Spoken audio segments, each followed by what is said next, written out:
Louder.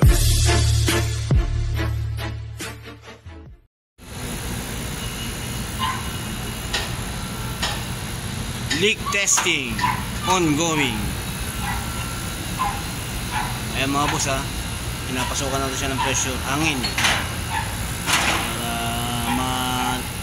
para ma-pound natin kung saan yung location ng leak mga boss. At tayo nasa ano ngayon mga boss ha, nasa second floor. Second floor ang kinalalagyan natin ngayon mga boss ha. Second floor. Second floor. Kaya nga, 6th floor mga boss. Nasa 6th floor tayo ngayon. 6th floor, catwalk. Alam nyo, second floor ha. Ayan mga boss, napasukan natin siya ng pressure para ma-define natin saan naroon yung location ng leak. Yan, si DIY nating vacuum pump mga boss ang nagsusupply sa kanya ng pressure. Sa 6th floor tayo ngayon mga boss. 6th floor catwalk. Yan yung ano mga boss, Manila Bay. Tawag dyan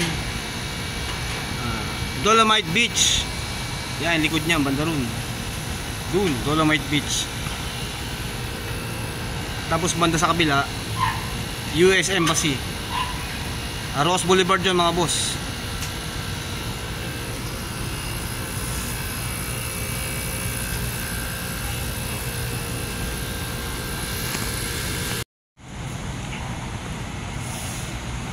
Kaya mga boss ha, nag-initial charge na kami. Okay na yung leak test natin, na-vacuum na rin siya. Initial charge mga boss. Tapos maya maya iraranahan si aircon mga boss. Dito pa rin yan sa second floor mga boss. Second floor. Sobrang second floor naman to.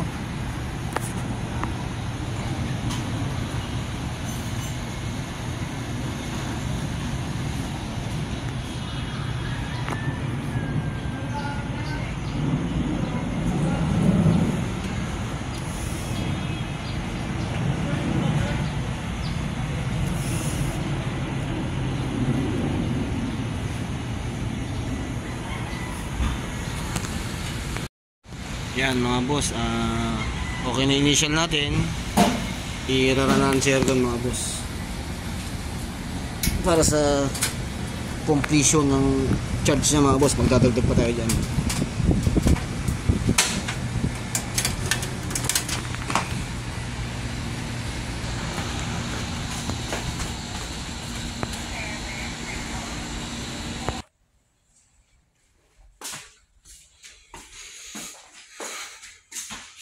Bali yan si unit mga boss. Turn on na natin si circuit breaker mga boss para mag-run na siya.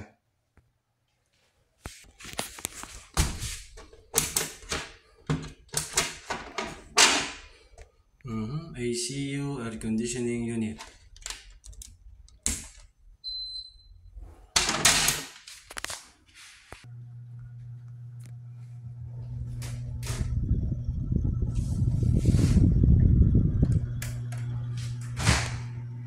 Yan mga boss,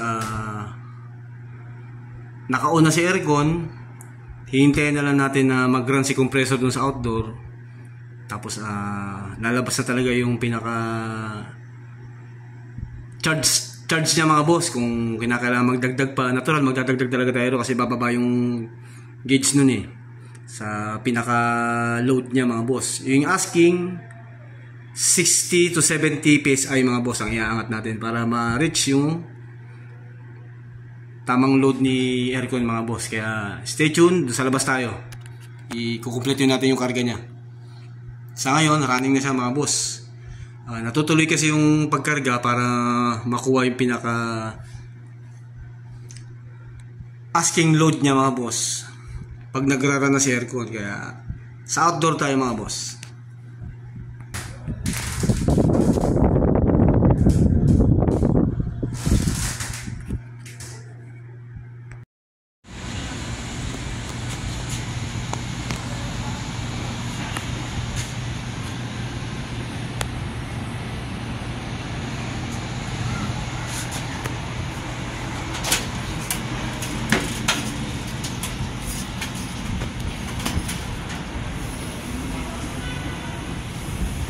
mga bandang April.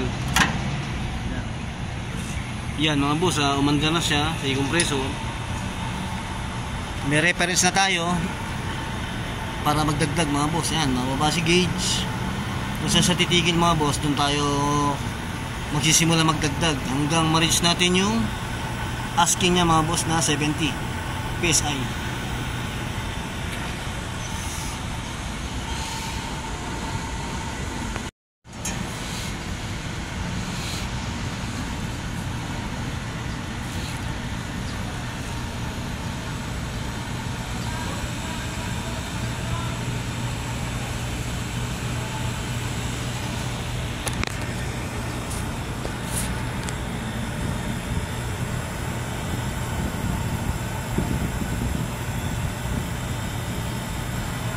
Malabo.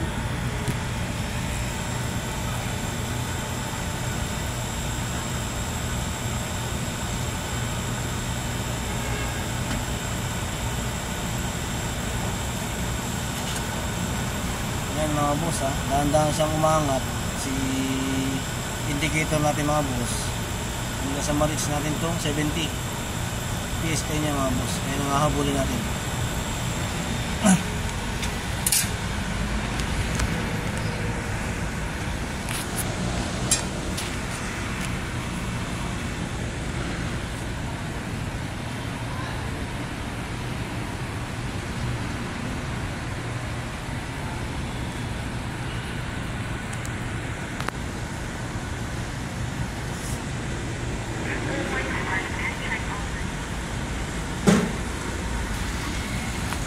Dito yung mga boss, outdoor, nandiyan lahat ng catwalk. Dito lahat nakatanim yung mga outdoor ng air conditioning unit mga boss. Baba.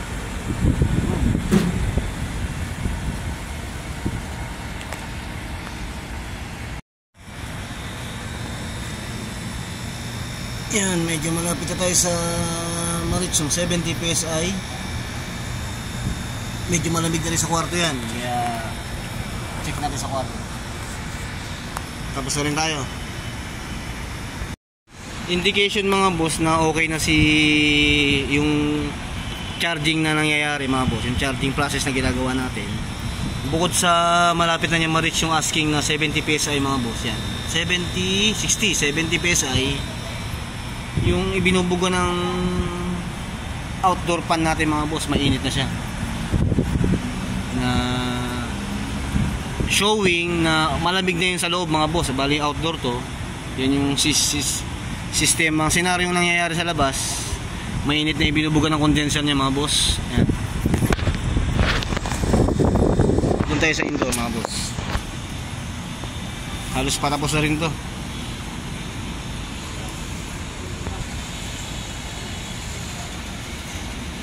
Baba tayo.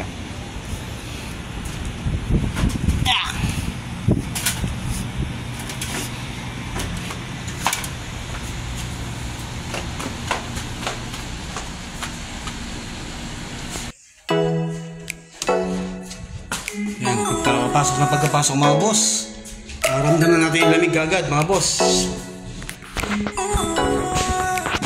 Yan. Ito si indoor mga boss. Andun yung kami natin. Yan mga boss, pag-sense ng lamig ng aircon, huwag pa ganito yung palad. Kung gusto nyo ma-sense yung lamig ng aircon, yung likod ng palad mga boss, yan. Tatampi nyo sa binubuga ng hangin.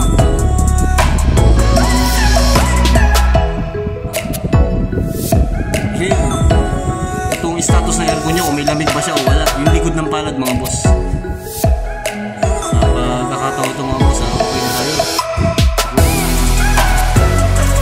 Konti na lang yun, makikita nyo yung 70 PSI. Tapos yung maximum load niya mga boss, yung asking standard na load niya.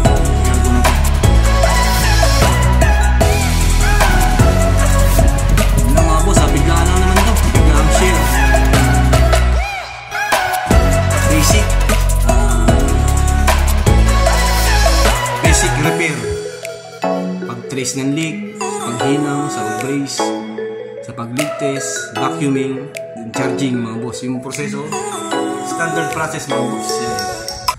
Bigla lang naman to, hindi ko siya nasimulan. Basta binilag ko lang siya mga boss. Yun lang, sinare ko lang mga boss. Malamig na siya. Hanggang sa muli mga boss. Ingat tayo palagi. God bless atin lahat mga boss. Share lang naman, share.